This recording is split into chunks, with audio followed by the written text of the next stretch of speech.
사도행전 1장 12절에서 14절. 제 아들이 감람원이라 하는 산으로부터 예루살렘에 돌아오니 이 산은 예루살렘에서 가까워 안식일에 가기 알맞은 길이라.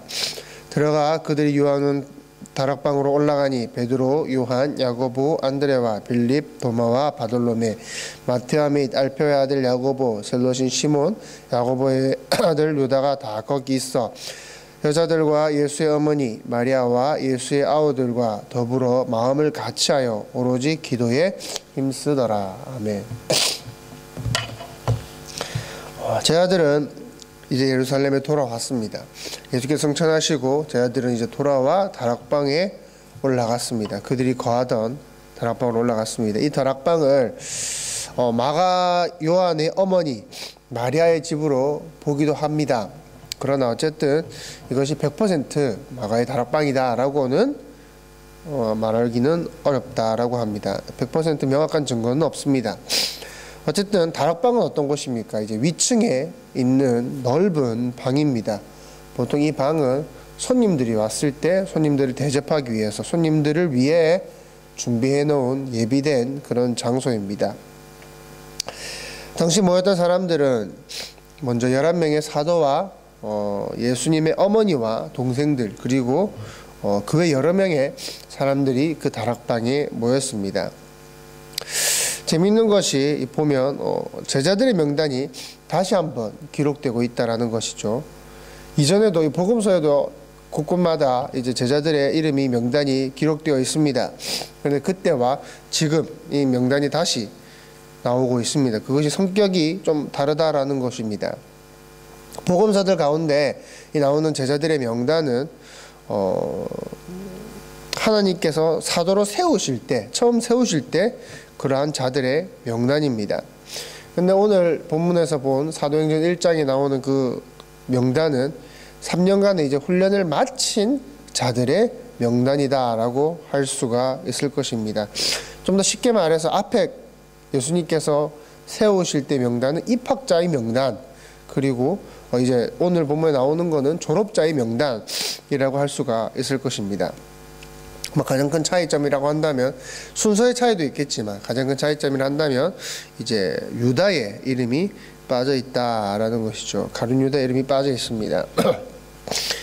다락방에 모인 사람들의 숫자는 120명쯤 되었습니다. 이들이 한 일은 14절에 보면 나와 있습니다. 더불어 마음을 같이하여 오로지 기도에 힘쓰더라 라고 이야기를 하고 있습니다. 이들이 했던 것은 오로지 기도에 힘쓰는 것이었습니다. 오순절 성령 강림의 준비다 라고 할 수가 있겠죠. 근데 여기서 우리가 생각해야 될 부분이 있습니다.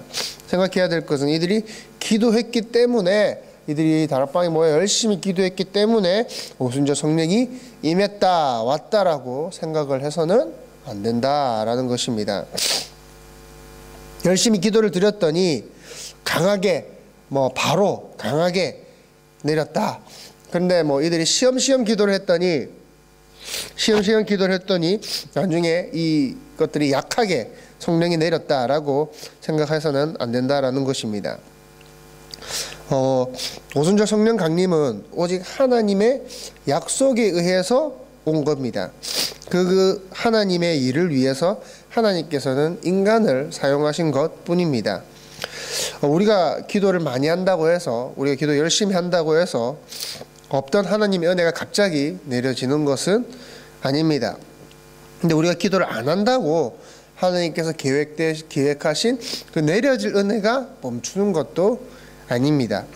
오직 하나님의 예정, 하나님의 계획에 의해서 하나님의 은혜는 내려지는 것입니다. 다만 그 은혜를 내리실 때 하나님께서는 인간의 기도를 사용하신다라는 것이죠.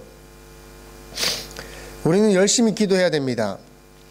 기도를 했더니 하나님께서 마음을 갑자기 바꾸시고 갑자기 계획에도 없던 은혜를 내려주시는 것은 아닙니다. 그러나 하나님은 우리 마음에 그분께서 행하시고자 하는 그 계획, 하나님의 그 계획의 소원을 우리 마음에 두신다라는 것입니다.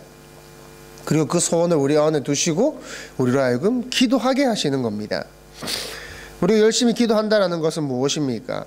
하나님께서 일을 행하고 일을 하고 계시다라는 것이고 우리에게 주실 그 은혜가 기다리고 있다라는 것입니다. 우리가 지금 열심히 기도하는 것은 하나님의 계획이 있다, 하나님의 은혜가 기다리고 있다라는 겁니다. 하나님께서는 하나님 자신이 일하고자 하실 때 인간의 기도를 반드시 사용하신다라는 겁니다. 그분이 독단적으로 일을 행하시는 것이 아니라, 혼자서 일을 다 행하시는 것이 아니라 우리와 함께 동력하기를 원하신다라는 것이죠. 혹시 여러분들 가운데 기도하고자 하는 마음이 드십니까? 하나님의 주실 그 은혜를 기대하고 계십니까? 기도하시길 바랍니다. 때로는 여러분의 어려움, 때로는 고난과 고통, 그러한 것들을 말미암아 기도하지 않을 수 없는, 기도할 수밖에 없는 상황이 있을 것입니다. 그러나 그것이 하나님께서 그 주실 은혜의 시작이다라는 것을 여러분들 기억하시길 바랍니다. 기도하겠습니다.